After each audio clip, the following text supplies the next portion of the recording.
मेरी पिंडराई वापसी।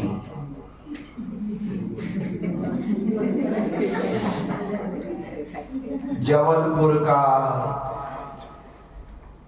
एक दिन का कड़वा अनुभव।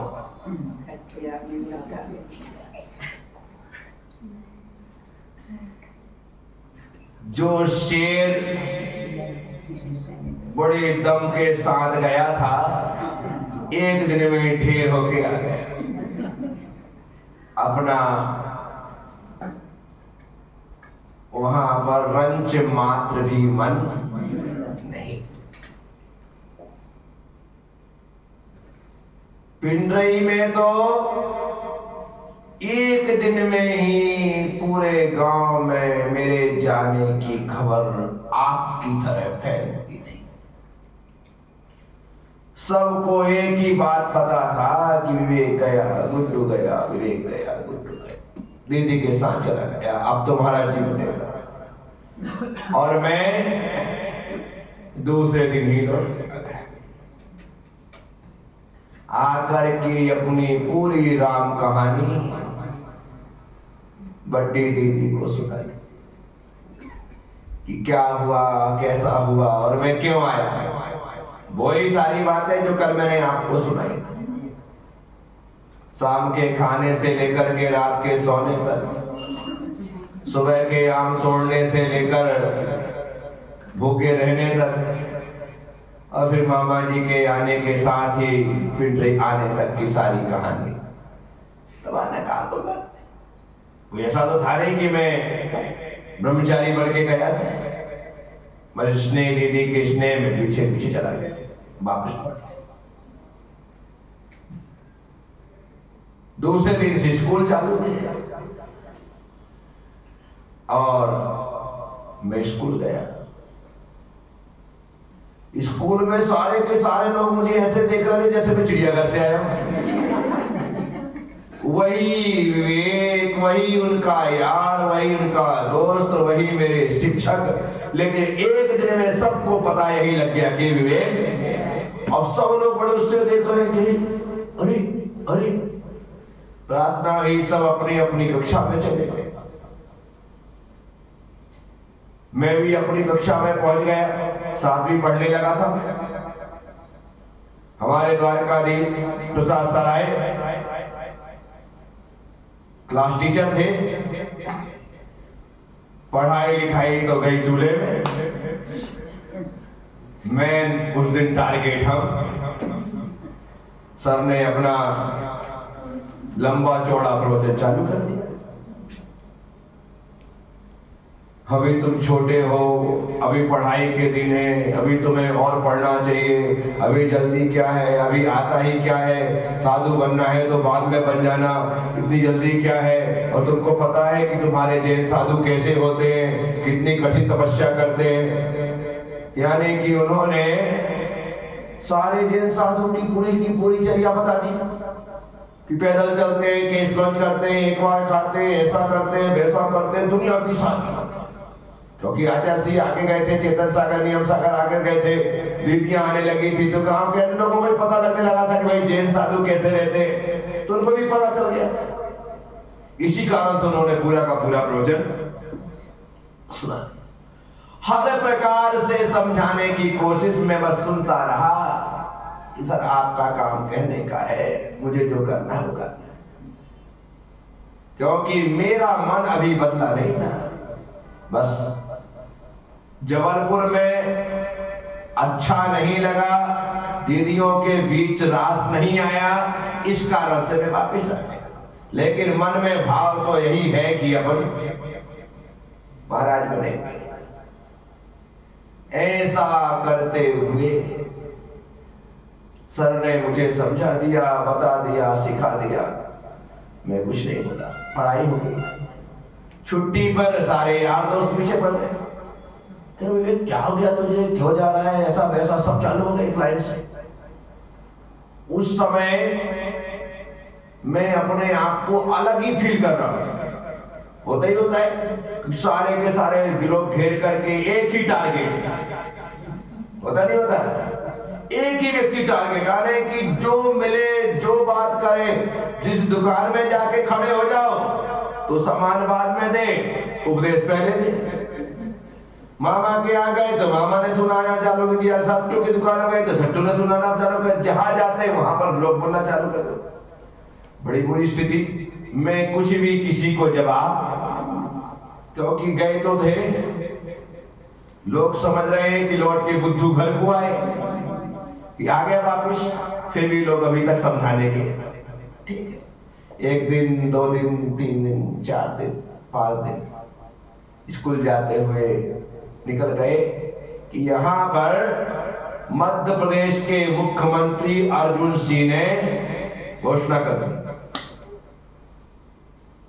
कि इस बार 5वीं, 8वीं और 11वीं की बोर्ड परीक्षा होंगी, बाकी सभी बच्चों को जनरल प्रमोशन से पास कर दिया जाए। अरे मजा आ गया। क्या हो गया? सभी बच्चे जनरल प्रमोशन से पास कर दिए। और 5वीं, 8वीं, 11वीं की परीक्षा थी, अपन 7वीं में थे तो बिना परीक्षा के पास। और ऐसी घोषणा के साथ ही सब लोगों की खुशी का कोई ठिकाना नहीं। यहां पर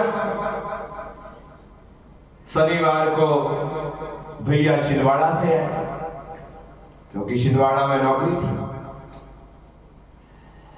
और वे कोशिश करते थे कि 1-2 दिन माता पिता के पास पहुंच, और वो आते थे तो आए। भैया यहां पर आए, उनको भी पता लगा कि ऐसा ऐसा हो गया। पहले फोन ऑन तो थे, मोबाइल की पता लगा दे, फोन करके बोल दे कि भैया गुड्डू चला गया, वैसा चला गया, यहाँ आके पता चला कि ऐसा हुआ है। भैया ने भी थोड़ा सा अपने को प्रवचन दिया क्या, और वो तो प्रवचन देने का हकदार नहीं था, क्योंकि पिता तुल्य तो था ही। आचार्य रजनीश के भक्तों में परम भक्त था। भक्त ही नहीं था, दीक्षा भी ले रखी थी, और उनका नाम रजनीश ने रखा था स्वामी स्वदेश भारती। और वे स्वदेश भारती के नाम पर माला भी पहनते थे, चोगा भी पहनते थे, लाल कपड़े भी पहनते थे, प्रतिदिन ध्यान भी करते थे, सारी की सारी प्रक्रियाएं करते थे। अब स्वामी स्वदेश भारती का यहाँ पर आना हुआ और हमारा वहां पर उनसे मिलना हुआ, उन्होंने अपना प्रवचन चालू कर दिया। हाँ, प्रवचन तो क्या था, उस जैसा स्वतंत्र विचारक हमारे परिवार में हुए। उपदेश ये नहीं था कि तुझे जाने की जरूरत नहीं है, जाने ऐसा बिल्कुल नहीं। तुझे जाना है, तुझे लगता है कि रास्ता सही है, गुड्डू तुझे जाना चाहिए। और तुझे लगता है कि रास्ता सही नहीं है, मैं नहीं सहन कर पाऊंगा, तुझे नहीं जाना चाहिए।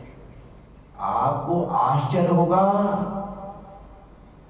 भैया के 3 बेटे अतुल, अमित और आनंद,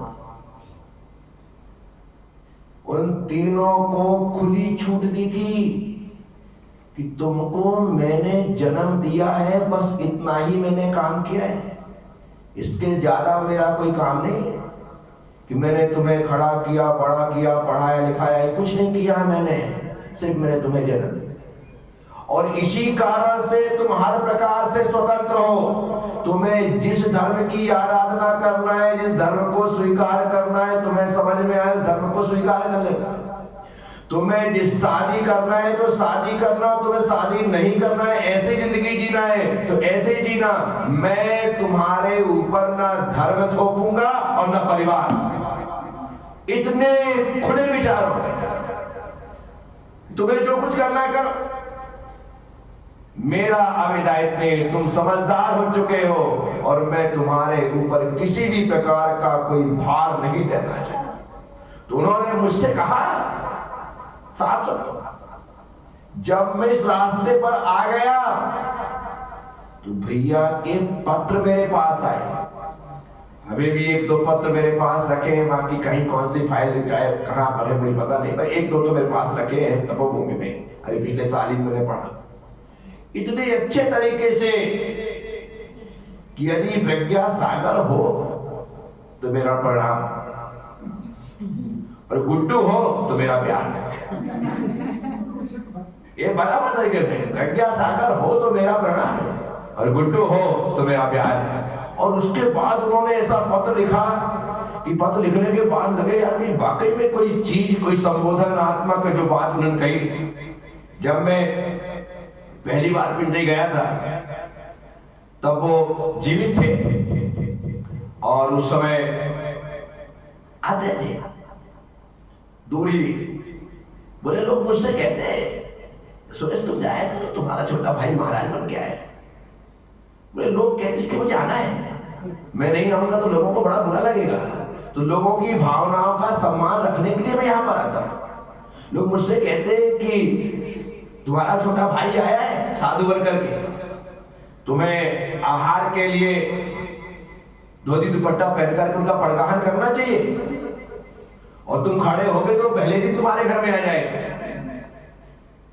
मुझसे लोग ऐसा कहते, मुझे कोई तकलीफ नहीं है, यदि तुम मेरे खड़े होने पर घर आना चाहते हो तो मैं खड़े होने पर राजी हूं।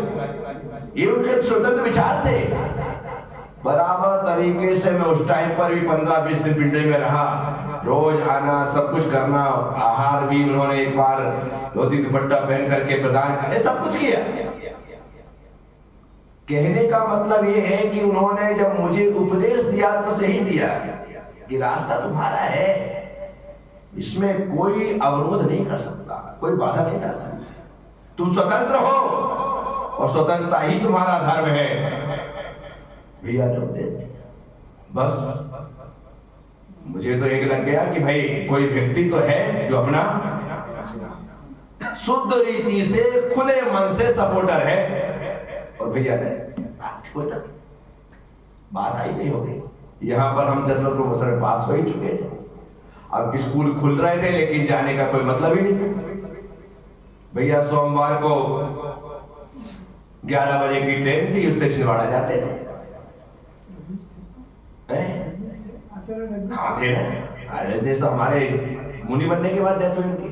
हाँ, 19 जनवरी 1990 को उनकी डेथ हुई रजनीश की। तो क्या, तो भैया ने रजनीश से हमारे पिताजी को भी संन्यास दिलवाया, उन्होंने संन्यास लिया। अपने तीनों बच्चों और अपनी पत्नी को संन्यास दिलवाया, अचल भारती, निश्चल भारती, अविचल भारती, ऐसे तीनों बच्चे अमित, अतुल, आनंद के तीनों के नाम रहे और बराबर तरीके से सब कुछ वो दिलवाया। तो कहने का मतलब ये है कि भैया छिंदवाड़ा जा रहे थे, तो मैंने कहा भैया जनरल प्रमोशन में पास हो गया हूं, अब यहां क्या करूंगा, मैं छिंदवाड़ा चलूं क्या? भैया ने मना नहीं किया।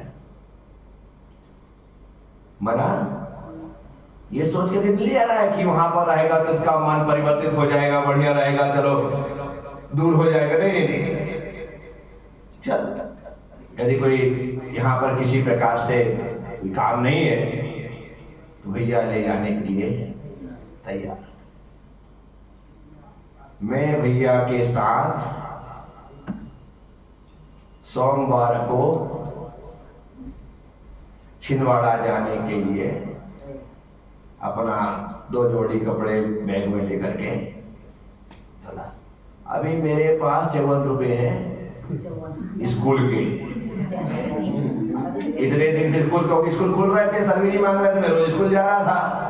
अब अचानक छिंदवाड़ा जाने की बारी आ गई। अभी 54 रुपए मैंने स्कूल में जमा नहीं किए।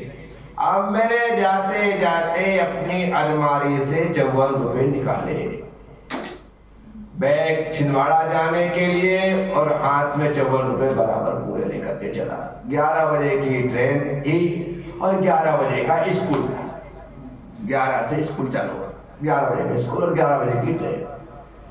आधे घंटे पहले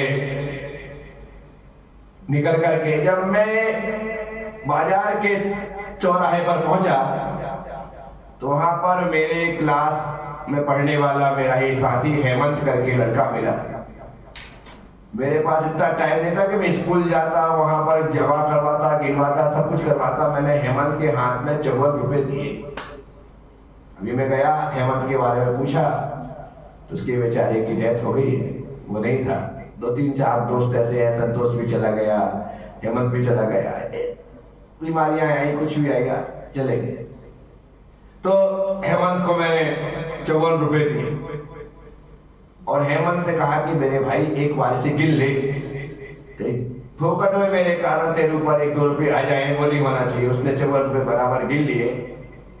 मैंने कहा ये पैसे द्वारका सर को दे देना, कहना विवेक ने भेजे हैं। और अब वो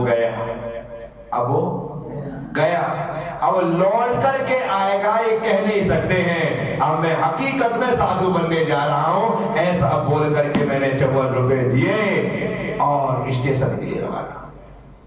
भैया के साथ स्टेशन पहुंचे, ट्रेन थी, ट्रेन में बैठे, चले छिंदवाड़ा सीधी ट्रेन नहीं थी, नैनपुर जाते थे। नैनपुर में जंक्शन था, फिर ट्रेन उस तरफ होकर के 2-3 घंटे वहां पर लग जाते थे, फिर छिंदवाड़ा के लिए ट्रेन रवाना होती थी। क्योंकि पूरा का पूरा सब कुछ जंक्शन पूरा चेंज था, दूसरी तरफ जाती थी। मेरे मन में उस दिन से वो नियम चालू हो गया था, 4 प्रकार के रात में आहार जल का त्याग। इस दिन से, जिस दिन से प्रकाश मामा ने नियम सागर जी महाराज से लिया था। अब यहां पर मैं ट्रेन में हूं। अब छिंदवाड़ा पहुंचने से पहले ही रात हो। अब क्या, छिंदवाड़ा जाके मैं खाना खाऊंगा नहीं, और नहीं खाऊंगा तो फिर पेट में चूहे तो दौड़ना ही, खुद नहीं। इसलिए समझदारी यही थी कि रास्ते में जो कुछ भी मिले उसे लेकर के खा। इस समय अपने पास पैसे की कोई कमी थी नहीं। 54 रुपए स्कूल के दे के आए थे, जितने इतने टाइम पे अपन ने इकट्ठे किए थे सब पैसे रख लिए, क्योंकि अब तो जारी है, अब तो लौट के आना नहीं, कौन यहाँ से लेकर के आएगा। सब पैसे लेकर के रास्ते में इत्मीनान के साथ जो कुछ भी, जहां ट्रेन रुकती वहीं पर कुछ खरीदो और खाओ, टनाटन मामला हो गया। अब रात में खाने की कोई जरूरत थी। रात्रि में ट्रेन छिंदवाड़ा पहुंची, मैं छिंदवाड़ा पहुंच गया।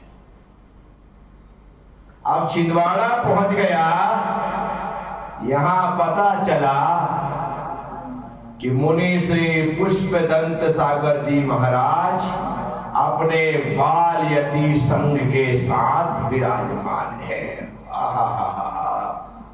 अंधा क्या चाहे, 2 आंखें। अंधा क्या चाहे, 2 आंखें। छुट्टी के दिन हो छिंदवाड़ा और यहाँ पर कोई संत विराजमान हो, क्योंकि पिछले दिनों से साधु संतों से इतना ज्यादा लगाव हो गया था कि अब उनके बिना रहने का मजा ही नहीं आता था। और पता लगने के बाद तो फिर खुशी कई गुनी बढ़ गई।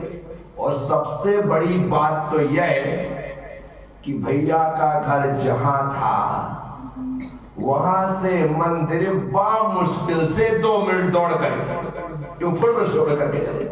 ये भैया यहाँ रहता था, यहाँ से मस्जिद के पास से निकलो और गोविंद जी का मंदिर, आचार्य श्री महाराज मुनि श्री थे। बस रात्रि विश्राम हुआ, सुबह पता चल गया कि महाराज जी आए, नहाए धोए, फुर मंदिर। हाँ, वहां का माहौल ही अलग, ऐसा अद्भुत माहौल है छिंदवाड़ा में। सिर्फ धर्म की गंगा बह रही है। सुबह से लेकर के देर रात तक क्या बच्चे, क्या युवा, क्या बुजुर्ग, सभी लोग सेवा में लग करके भक्ति कर रहे हैं। और उनके साथ मैं भी जुड़ गया। और सुबह शाम दिन आना जाना, प्रवचन सुनना, वहां पर प्रश्न मंच में भाग लेना, गुरु भक्ति में जाना, सब में जाना, सारा काम चल। परंतु यहां मुझे कोई पहचानता नहीं है। एक ही व्यक्ति जानता है, इनका नाम है पंडित शरद बनारसी। कौन जानता है? पंडित शरद बनारसी। वो भी इसलिए क्योंकि वह पीपीट्रिक से संबंधित थे, हमारे रिश्ते में थे, तो उनसे जान पहचान थी। और वो जानते थे, वो भी दिन भर महाराज जी, दिन भर माता जी, दिन भर वहीं लगे रहते थे। मैंने कहा ये व्यक्ति ठीक है, इनके माध्यम से अपने को थोड़ी सी बहुत गुरुदेव की सेवा करने का, आहार आदि देने का अवसर। बड़े अजीब वो गरीब पंडित जी वो क्या बिना काम कराए तो एक बूंद आहार ना देने दे। आहार देने का मैंने बोला कि पंडित जी मुझे आहार देना है, तो बोले कल सुबह से काम करने आ जाना।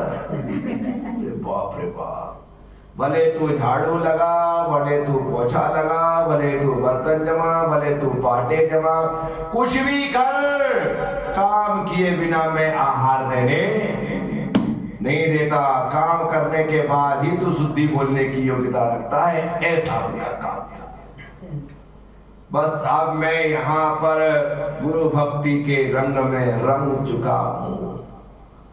अब धीरे धीरे यहाँ पर किस प्रकार से मेरा वैराग्य दिन प्रतिदिन वृद्धि को प्राप्त होता है, किस प्रकार की अब और यहाँ पर वो घटनाएं घटती हैं जो कि मेरे संग में प्रवेश का कारण बनेंगी।